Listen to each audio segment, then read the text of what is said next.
சின்னையா என்று பணிவுடன் அழைத்தார். இப்ப வாச்சும் போன் பண்ணீங்களே, சொல்லுங்க ஐயா, உங்க கட்டளைக்காக தான் காத்துக்கிட்டு இருக்கேன் என்று மிகுந்த மரியாதையுடன் சொல்ல தீபக் கம்பீரமாக சிரித்தான். அவரது வார்த்தையை கேட்டு பதில் சொல்ல முடியாமல் தவித்த தீபக் சில நொடிகளில் தன்னை ஆசுவாசப்படுத்திக் கொண்டு, எப்படி இருக்கீங்க சிதம்பரம் அங்கிள் என்று கேட்டான். சிதம்பரம் தீபக்கின் தாத்தாவான சிவகங்கை அரசர் விஜய ரகுநாத சேதுபதியின் மேனேஜர். தீபக் என்கிற தீபக் ராஜ் தான் அந்த சிவகங்கை சீமையின் வாரிசு, அந்த அரச வம்சத்தின் இளவரசன்.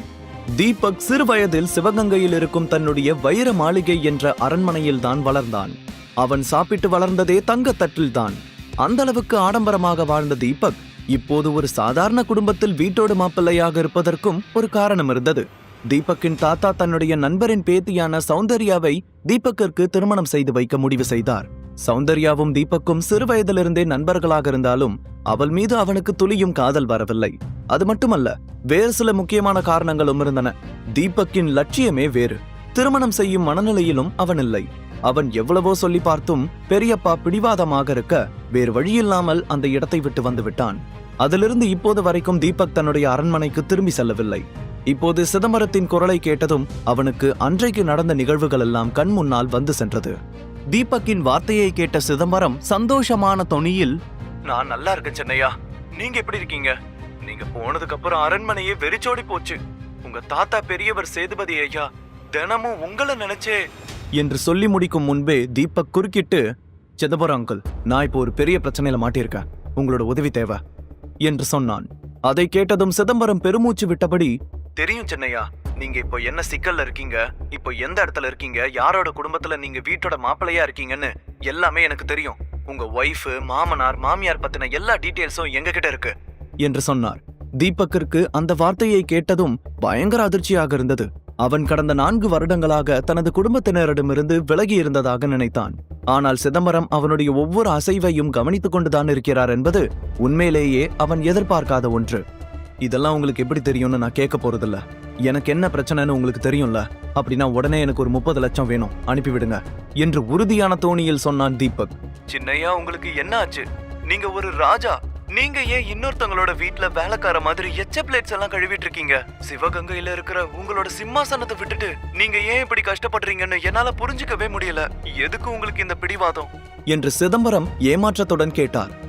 இது பிடிவாதம் இல்ல அங்கிள், வைராக்கியம். இந்த உலகத்துல வீட்டோட மாப்பிள்ளையா இருக்கிறது தான் எல்லாரும் ரொம்ப கேவலமான ஒன்னா நினைக்கிறாங்க. இப்போ எனக்கு அதுதான் தேவைப்படுது. ஏன் எதுக்குன்னு இப்ப என்கிட்ட எதுவும் கேட்காதீங்க. நேரம் வரும்போது சொல்றேன் சிதம்பரம் அங்கிள். இப்ப என்னோட பிரச்சனைக்கு நீங்க ஹெல்ப் பண்ண போறீங்களா இல்லையா என்று கேட்டான் தீபக். சின்னையா, நீங்க உத்தரவு போட்டா அதை பண்றதுதான் ஏன் வேலை. ஒரு நாள் நீங்க என்கிட்ட உதவிக்கு வருவீங்கன்னு ஏற்கனவே பெரிய ஐயா சொல்லியிருந்தாரு. அப்படி நீங்க என்கிட்ட பேசும்போது உங்களுக்கு ஒரு கண்டிஷன் வைக்க சொன்னாரு என்று சொன்னார் சிதம்பரம். கண்டிஷனா? என்ன அது என்று தீபக் சந்தேகத்துடன் கேட்டான். நீங்க சௌந்தர்யா மேடம கல்யாணம் பண்ணணும் என்று சொன்னார் சிதம்பரம்.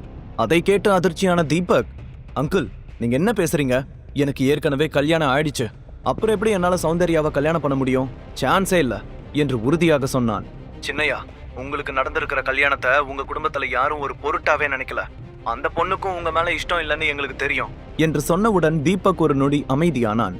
இங்க சிவகங்கையில நீங்க வாழ போற வாழ்க்கையே வேற. எந்த இடத்துல உங்களோட கல்யாணம் நின்னுச்சோ அதே இடத்துல உங்களுக்கும் சௌந்தர்யாவுக்கும் திரும்பவும் கல்யாணம் நடக்கணுங்கிறது தான் எல்லாரோட ஆசையும். இன்னும் நம்ம மண்டபத்தை அலங்கரிச்சுதான் வச்சிருக்கோம். அதனால நீங்க உங்களோட ஒய்ஃப் ஷர்மிளாவை டிவோர்ஸ் பண்ணிட்டு சௌந்தர்யாவை கல்யாணம் பண்ணிக்கிறேன்னு சொல்லுங்க. அப்போதான் என்னால உங்களுக்கு ஹெல்ப் பண்ண முடியும் என்று தொடர்ந்து சொன்னார் சிதம்பரம். அதை கேட்டு கடுப்பான தீபக், அங்கிள் நேரம் பார்த்து பழி வாங்குறீங்களா என்று கோபமாக கேட்க, என்ன மன்னிச்சிடுங்க சின்னையா, இதை நான் வேணும்னே பண்ணல. இது பெரிய ஐயாவோட ஆர்டர், என்னால் அதை மீற முடியாது என்று பணிவுடன் சொன்னார் சிதம்பரம். அதை கேட்டதும் தீபக் தீவிரமாக யோசிக்க ஆரம்பித்தான். 4 வருஷம் ஆகியும் தாத்தா இன்னமும் அதே பிடிவாதத்தோட தான் இருக்காரு. ஆனா அவரோட அந்த பிடிவாதத்துக்காக என்னோட 4 வருஷ வாழ்க்கைய நான் கெடுத்துக்க விரும்பல என்று சொன்னவன் திரும்பி ஷர்மிளாவை பார்த்தான். ஷர்மிளா விவேக்கிற்கு கால் செய்வதற்காக அவளுடைய போனை நோண்டிக் கொண்டிருந்தாள். அதை பார்க்கும்போது தீபக்கின் இதயம் இன்னமும் படபடப்பாக ஆரம்பித்தது. விவேக் மாதிரியான ஒரு சைக்கோ கிட்ட என்னோட பொண்டாட்டியை அனுப்ப முடியாது. அதை மட்டும் நான் பண்ணனா நான் அவளுக்கு ஒரு புருஷனாவே இருக்க தகுதி இல்லாதவன் ஆயிடுவேன் என்று மனதிற்குள் சொல்லிக் கொண்டவன் ஒரு பெருமூச்சு விட்டபடி, சரிங்க அங்கிள், நீங்க சொன்ன கண்டிஷனுக்கு நான் ஒத்துக்கிறேன். ஆனா எனக்கு 1 வருஷம் மட்டும் டைம் வேணும். நான் ஷர்மிளாவோட மனசு கஷ்டப்படாத மாதிரி அவளுக்கு புரிய வச்சு முறையா டிவோர்ஸ் வாங்கிட்டு சொன்ன மாதிரி 1 வருஷம் கழிச்சு சௌந்தர்யாவை கல்யாணம் பண்ணிக்கிறேன் என்று சொன்னான். அதை கேட்டதும் சிதம்பரத்திற்கு சந்தோஷம் தாங்க முடியவில்லை. சின்னையா, நீங்க நிஜமாதான் சொல்றீங்களா?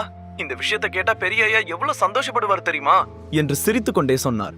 உடனே தீபக், சரி, எனக்கு இன்னொரு ஹெல்ப்பும் வேணும். 30 லட்சத்தோட சேர்த்து எனக்கு SV குரூப்ஸ் கம்பெனியும் வேணும் என்று சொன்னான். என்ன, SV குரூப்ஸா? ஆனா எதுக்காக அதை கேக்குறீங்க என்று சிதம்பரம் சந்தேகத்துடன் கேட்க, அதை பத்தி நான் உங்களுக்கு அப்புறமா தெளிவா சொல்றேன். நான் கேட்டதை எனக்கு பண்ணி கொடுங்க என்று தீபக் சொன்னான். அதை கேட்டு சிதம்பரம் சிரித்துக்கொண்டே, சின்னையா, நீங்க தெரிஞ்சு சொன்னீங்களா இல்ல எதர்ச்சியா சொன்னீங்களான்னு தெரியல. நான் இப்போ SV குரூப்ஸ்ல தான் இருக்கேன் என்று சொன்னார். தீபக் ஆச்சரியத்துடன், என்ன, நீங்க SV குரூப்ஸ்ல இருக்கீங்களா என்று கேட்டான். ஆமா சின்னையா, நம்ம ஷேர்ல தான் இந்த கம்பெனியே ரன் ஆயிட்டு இருக்கு. நீங்க உடனே இங்க கிளம்பி வாங்க. நான் அதுக்குள்ள இத வாங்குற ஃபார்மாலிட்டிஸ் எல்லாத்தையும் முடிக்கிறேன் என்று சொன்னார் சிதம்பரம். வாவ், நான் இதை எதிர்பார்க்கவே இல்ல. நான் கொஞ்ச நேரத்துல உங்களுக்கு கால் பண்றேன் என்று சந்தோஷமாக சொல்லியபடி போனை கட் செய்தான் தீபக். போனை கட் செய்ததற்கு பிறகு தீபக்கின் முகத்தில் ஒரு நிம்மதி பரவியது. அவனுக்கு சிதம்பரத்தை பற்றி நன்றாகவே தெரியும். பேச்சில் அவரை யாராலும் மிஞ்ச முடியாது. அவருக்கு 60 வயது ஆகியிருந்தாலும் இன்னமும் இளைஞனைப் போல சுறுசுறுப்பாக வேலை செய்து கொண்டிருந்தார். இப்போதைக்கு அரச குடும்பத்தின் மொத்த பிசினஸையும் அவர் தன் தோளில் சுமந்து கொண்டிருந்தார். அந்த அளவுக்கு மிகவும் விசுவாசமான திறமையான மனிதர். தீபக் ஷர்மிளாவை ஒருமுறை பார்த்துவிட்டு, நான் சீக்கிரமே சிதம்பரத்தை பார்த்து செக்க வாங்கணும், அப்பதான் என்னால ஷர்மிளாவை விவேக் கிட்ட போக வைக்காம தடுக்க முடியும் என்று தனக்குள் சொன்னவன் வேகமாக அங்கிருந்து ஒரு ஆட்டோவை பிடித்து SV குரூப்ஸுக்கு சென்றான். இன்னொரு பக்கம் சிதம்பரம் தீபக் போன் செய்த விஷயத்தையும் அவன் திருமணத்திற்கு சம்மதம் தெரிவித்த விஷயத்தையும் சிவகங்கை சீமை சமஸ்தானத்தில் இருக்கும் பெரிய ஐயா சேதுபதியிடம் போன் செய்து சொன்னார். அதை கேட்ட சேதுபதி ஆச்சரியத்துடன், சிதம்பரம், நீ சொல்றது உண்மைதானா? நிஜமாவே என் பேரன் போன் பண்ணி இந்த விஷயத்த சொன்னானா என்று கேட்க, ஆமாங்க பெரிய ஐயா, அவர் கல்யாணத்துக்கு சம்மதிச்சது எனக்கும் ஷாக்கா தான் இருந்துச்சு. ஆனா அவரு வாக்கு கொடுத்துட்டாரு, கண்டிப்பா சௌந்தர்யாவை கல்யாணம் பண்ணிக்குவாரு. ஆனா என்று சொல்லி கொஞ்சம் தயங்கினார் சிதம்பரம். என்ன ஆனா, எதுவா இருந்தாலும் சொல்லு என்று உறுதியான குரலுடன் சொன்னார் சேதுபதி. பெரியய்யா, தீபக் இப்போ கல்யாணம் பண்ணி இருக்கிற பொண்ணை டிவோர்ஸ் பண்ணிட்டு வரதுக்கு 1 வருஷம் டைம் கேட்டிருக்காரு என்று சிதம்பரம் சொல்ல, உடனே சேதுபதி சிரித்துக்கொண்டே, இவ்வளவுதானே, அவனுக்காக 4 வருஷம் வெயிட் பண்ணோம், இன்னும் 1 வருஷம் வெயிட் பண்ண மாட்டோமா? தாராளமா டைம் எடுத்துக்கிட்டோம் என்று சொல்லி சந்தோஷமாக போனை கட் செய்தார். 80 வயதிலும் கம்பீரமாக ராஜ கலையுடன் இருந்தவர் தனது பெரிய நரைத்த மீசையை பெருமையுடன் தடவிக்கொண்டார். தன்னுடைய மொத்த குடும்பத்தையும் அழைத்து தீபக்கை பற்றிய விஷயத்தை சொல்ல எல்லோரும் பயங்கர சந்தோஷப்பட்டார்கள், துரைசிங்கம் ஒருவரை தவிர.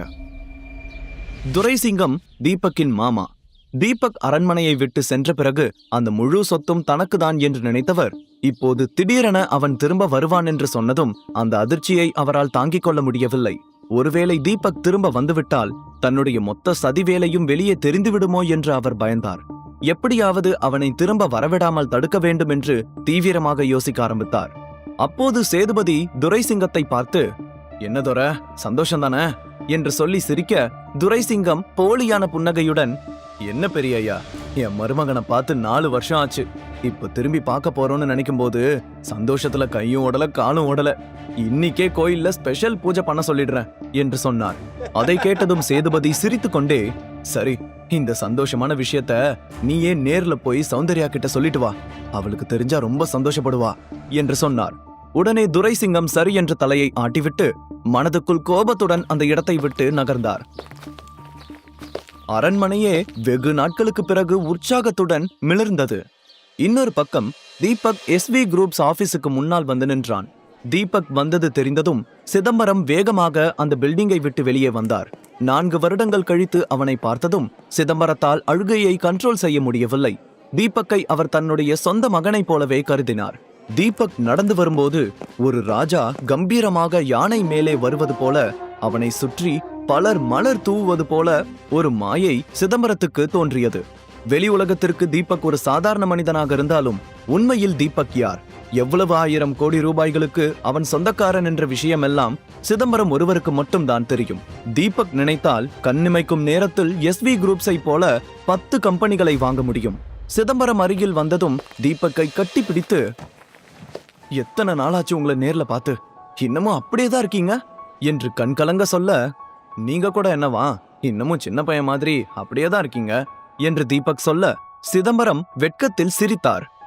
சரி, கம்பெனியை வாங்குறதுக்கான ஃபார்மாலிட்டிஸ் எல்லாம் முடிஞ்சுதா என்று தீபக் கேட்க, உங்களோட கால் வந்ததுமே நான் எல்லாத்தையும் முடிச்சிட்டேன் சின்னையா, நீங்க சைன் பண்றது மட்டும்தான் பெண்டிங் என்று சொன்னார் சிதம்பரம். Very good. ஆனா அதுக்கு முன்னாடி எனக்கு ஒரு வேலை இருக்கு. இந்த கம்பெனியோட சேர்மேன் சேகர் தானே? அவரோட பெர்மிஷன் இல்லாம இந்த இடத்துல ஒரு விஷயம் கூட நடக்காதுன்னு சொல்றாங்க, அப்படியா என்று தீபக் கேட்க, நீங்க சொல்றது சரிதான் என்றார் சிதம்பரம். அப்படின்னா அவருக்கு கொஞ்சம் ரெஸ்ட் கொடுக்கலான்னு நினைக்கிறேன். சீக்கிரமே அவரை இந்த கம்பெனில இருந்து தூக்கி ஜெயிலுக்கு அனுப்ப ரெடியா இருங்க என்று சொன்னான் தீபக். அதை கேட்டு சிதம்பரம், எங்க இருந்தாலும் எப்படி இருந்தாலும் ராஜா ராஜாதான் மனதுக்குள் சிரித்து கொண்டவர், சின்னையா, இப்போ இந்த கம்பெனியோட மொத்த அதிகாரமும் உங்க கையில தான் இருக்கு. நீங்க என்ன வேணாலும் பண்ணலாம். நீங்க நினைச்சா தலைவர் பதவியில கூட உட்காரலாம் என்று சொன்னார். இல்ல அங்கிள், எனக்கு இப்ப எந்த பதவியும் வேண்டாம். இப்ப இந்த கம்பெனியோட வைஸ் சேர்மேன் யாரு என்று கேட்டான் தீபக். உடனே சிதம்பரம் கொஞ்சம் யோசித்துவிட்டு ஆதவன் என்றார். சரி, அப்படின்னா இன்னையில இருந்து ஆதவன் தான் SV குரூப்ஸோட நியூ சேர்மேன் என்று சொன்ன தீபக் ஆபீஸுக்குள் சென்றான். சிதம்பரமும் அவனுடன் இருந்ததால் அவனை யாரும் தடுக்கவில்லை. இன்னொரு புறம் ஷர்மிளா விவேக்கிடம் போனில் பேசிவிட்டு அவனை பார்ப்பதற்காக SV குரூப்ஸுக்கு வந்து கொண்டிருந்தாள். தீபக்கும் சிதம்பரமும் ஆபீஸுக்குள் நுழைந்ததும் ஒரு 32 வயது பெண் வேகமாக வந்து அவர்கள் இருவரையும் தடுத்து நிறுத்தினாள். அவளுடைய பெயர் ஷாலினி. சேகரின் தனிப்பட்ட PA-வாக அவள் இருந்தாள். அவளுக்கு சிதம்பரத்தையும் அடையாளம் தெரியாததால் 2 பேரையும் தடுத்து நிறுத்தி, யார் நீங்க? எப்படி பெர்மிஷன் இல்லாம நீங்க 2 பேரும் உள்ள வந்தீங்க என்று கோபமாக கேட்டாள். முழு கதையையும் கேட்டு மகிழ பாக்கெட் FM app டவுன்லோட் செய்யுங்கள். லிங்க் டிஸ்கிரிப்ஷனில் கொடுக்கப்பட்டுள்ளது.